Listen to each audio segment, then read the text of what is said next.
That's just the way it is. Through this season, a lot of us learned that. The start of a cross-country event is like riding a horse into the middle of a buffalo stampede. It's a thrill if you keep up, but one slip and you're nothing but hoof prints. Lots of us were injured, and plenty of us lost faith in even ourselves, faced with the daunting task of Great Valley and other good schools. Near the end, many of us came near to giving up on each other as well. Now, I'm proud to say that at the end, we did not. At the end of the year, there was a great shift in attitude, one that I hope we'll be able to carry over to next year. Look what happens when we even remotely begin to work together. Rustin and Kennett beat us in every meet we had with them this season, even at Hershey. But in the end, we pulled together and clobbered Kennett and beat out Rustin not only at Chessmont Champs, but at districts. It seemed that some of us began to learn the benefits of this attitude and really destroyed the last few races. Imagine what we can accomplish going forward if we can approach our next seasons with that same kind of focus, drive, and determination. Good things come slow, especially at distance running.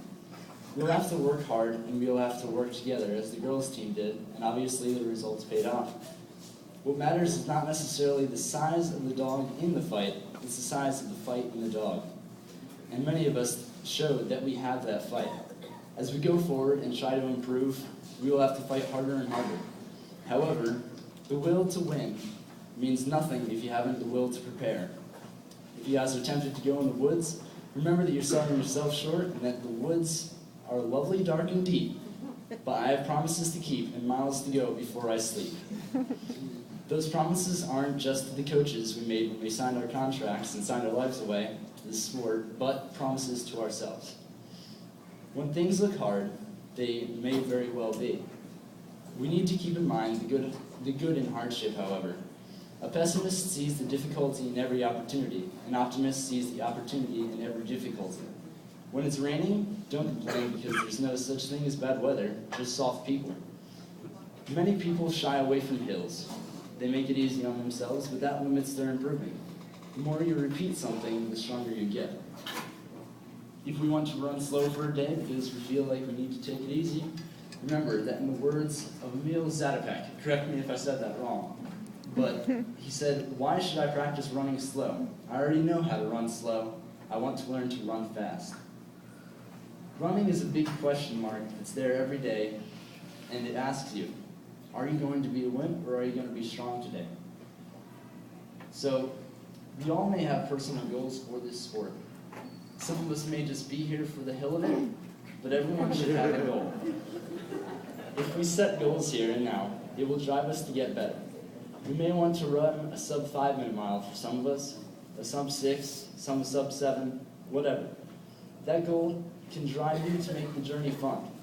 However, in the words of the great Emil Zatopek, if you set your aim too high and don't fulfill it, then your enthusiasm turns to bitterness.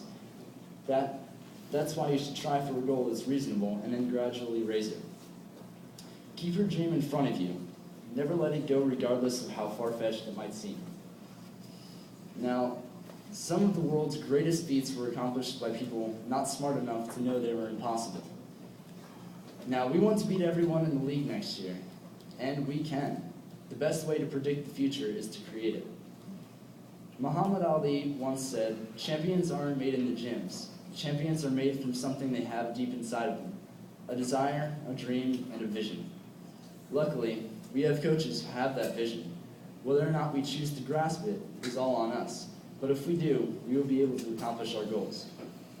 Now, as our seniors move on and we continue towards that beloved day that we are seniors, we're not just in this for the sake of running. We can learn things from it too.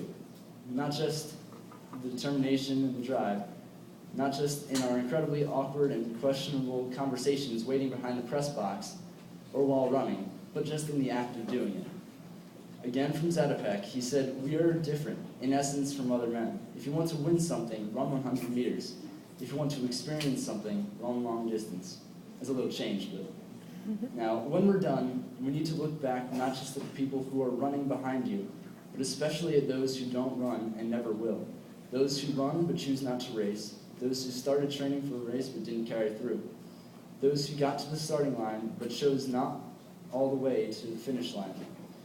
Those who once raced better than you but no longer run at all, you're still here. Take pride in whatever you finish. Look at all the people that you've outlasted.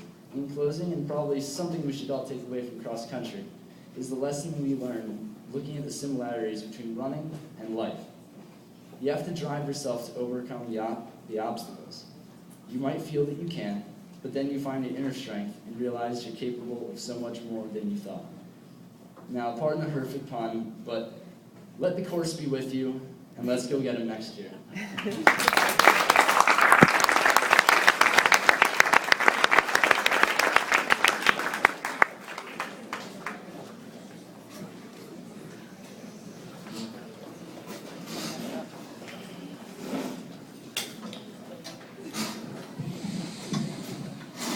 So as the sun rose to begin this year's season, I got to know some of the nicest, funniest, and smartest kids ever. I think I learned more about philosophy than I ever would in school. We had more kids come out to Saturday practices than ever before, and more notably, more parents willing them to drive them in such an early hour. And initially, the work ethic was impeccable. Unfortunately, as the season progressed, somewhere we lost our purpose. There are no specific names to say, no people to point the finger at, no victor and no loser, because all together we're one team responsible for each other. And it took us all season, but eventually we found our strength, and we own it now. As we get older and older, and each moment becomes more precious, we'll want something to look back upon and be proud of. And we don't have to be Olympic athletes, but we just have to try our best.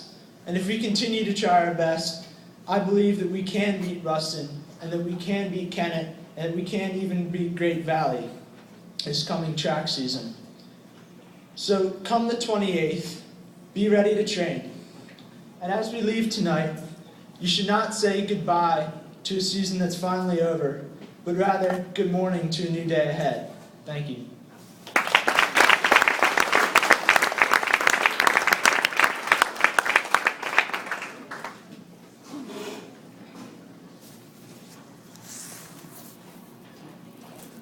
Hi, I'm Andrea McCullough.